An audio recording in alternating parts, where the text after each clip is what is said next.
Square Enix's first crack at a Marvel property didn't exactly go to plan, with Crystal Dynamics' as Avengers game failing to live up to expectations, but with the promise of a single-player narrative-driven action-adventure. Eidos Montreal's upcoming Guardians of the Galaxy game is looking much more promising. It hasn't been that long since the game was unveiled. Its launch is almost open to us, and we are counting down the days to when it's out and will be in our hands. So today, we're going to talk about a few key details that you should know about the game so far. I know. We clearly need a plan. What about selling Gamora's crap?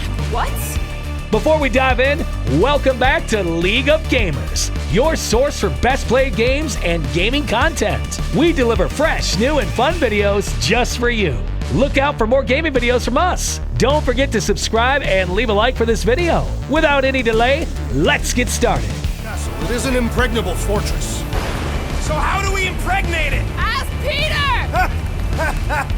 Let's just get closer. We'll figure it out on the way. Number 1 is the story. Marvel's Guardians of the Galaxy is set in Eidos Montreal's own new original universe. As the game kicks off, the universe at large is in a fragile state, still recovering from the impact of a massive intergalactic war several years ago, and tensions everywhere are running high. A scrappy group of crooks led by Peter Quill, aka Star-Lord, who've been together for some time at this point, figured they could make a quick buck by exploiting the situation. One of their missions, however, goes horribly wrong. They end up setting into motion disastrous events that threaten to shatter the universe's fragile peace. It now falls to the Guardians of the Galaxy to take responsibility and set things right. And number 2, we have Lady Hellbender. The audacity that you thought you could rob me, Dweller!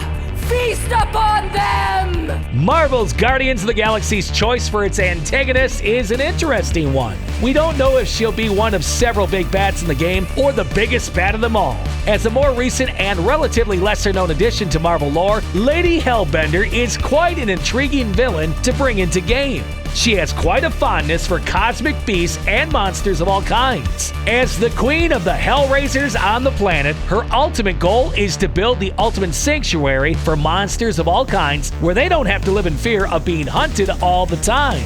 How exactly will she fit into the story? And how central will she be to it? It remains to be seen.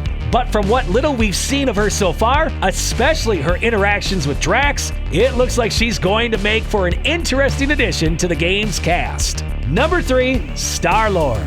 Before the game had been announced, most people would have assumed that any game based on Guardians of the Galaxy would see you taking control of all of the characters in the group, especially given how unique they each are in their own way. Guys, I think we should hero group for once. Eidos Montreal, however, has taken a different approach. You will only play as Star-Lord, but the focus here is very much on being the leader's group, which will manifest in the actual gameplay as well. However, you will directly control only Quill. You'll also be responsible for guiding your ragtag group of not-so-heroic crooks in everything from combat to narrative decisions, and speaking of which, at number 4, we have Combat.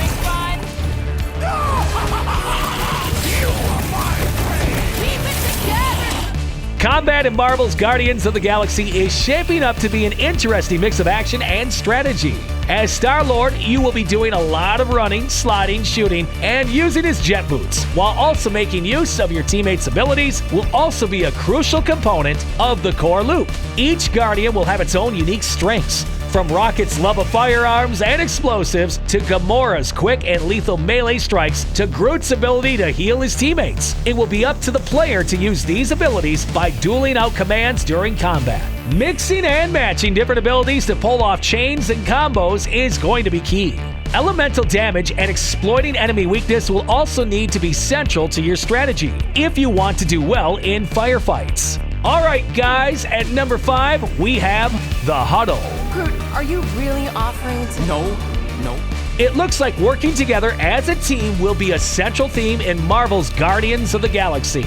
That's as true for gameplay as it is for a story and combat encounters, for instance. Once a certain gauge has been filled up, you'll be able to initiate something called the huddle. It will see all Guardians coming together in a huddle in the middle of combat. The Guardians will talk about how the fight is going, and depending on how they're feeling, you'll be tasked with making a dialogue choice. Make the right one, and everyone gets back up to full health and resets all ability cooldowns. Make their own choice, however, and Star-Lord will be the only one who gets that boost. Hold on! I hope you are enjoying this video. Did we miss something important about the upcoming Marvel Guardians of the Galaxy game so far? Tell us in the comments below. Please hit the subscription button and click the notification bell to get more updates from us. Now back to some more interesting information you will see in Marvel's Guardians of the Galaxy. Number 6, Space Combat. Given the space-faring nature of Guardians of the Galaxy, they're not Guardians of the Village, are they? So it's no surprise that space combat is going to be part of the experience in Eidos Montreal's upcoming game. Of course, we don't know exactly how much of a role it'll play in it. We have seen bits and pieces of space combat in the game's trailer so far, but beyond that, there's not much else we know right now. We are, of course, hoping for things such as ship upgrades and customization, and hopefully, if those systems are in the game, they'll have enough depth to them to keep players properly engaged throughout the story. At number 7, we have choices. Maybe Gamora's right. We should try selling Groot instead.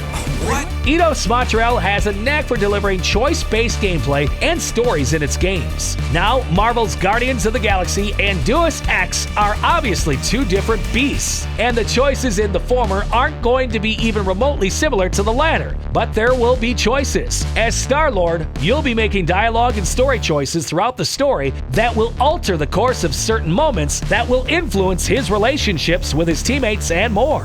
Unfortunately, the developers have been vague in their answers to questions about exactly how much these choices will impact the story. They have said that Guardians of the Galaxy have twice as much dialogue as Deus Ex game. So there's that. At number 8, we have storage requirements. As games become more ambitious, they grow larger in actual size as well. But Marvel's Guardians of the Galaxy isn't going to be terribly large. Its size on the PS5 without any day one patches is 41.243 gigabytes. You'd have to imagine that all other platforms, especially the Xbox Series X and PC, will see a similar size for the game. Of course, the PS5's compression tech has been responsible for games actually being lighter on the console than other platforms, especially the PS4. But either way, it's probably not going to end up being too much of a difference.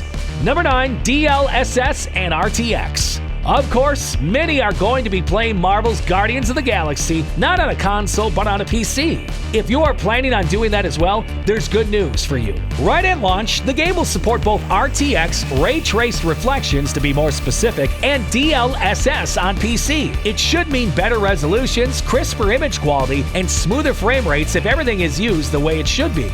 Okay, guys, the last spot on our list is no DLC or microtransactions.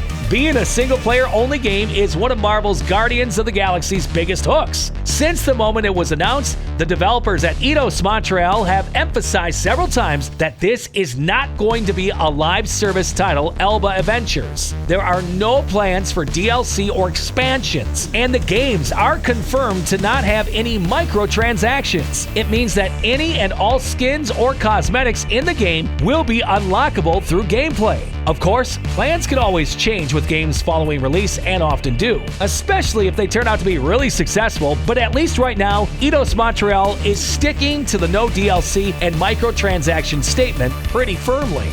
Finally, Marvel's Guardians of the Galaxy wouldn't be complete without a killer soundtrack to rock out to while soaring through space in the Milano. The game is jam-packed with classic 1980s hits and kicking original tracks.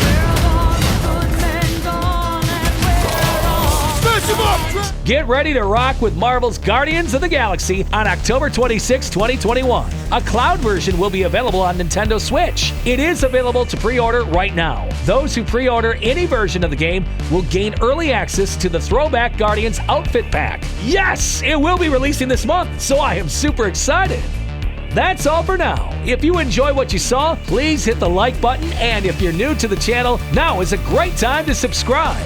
After subscribing, don't forget to enable all notifications by clicking the bell icon. Do you want to hear more from us? Feel free to add your thoughts in the comments section. We will respond to you as soon as possible. Thanks for watching this video, and we'll see you next time right here on League of Gamers. Bye!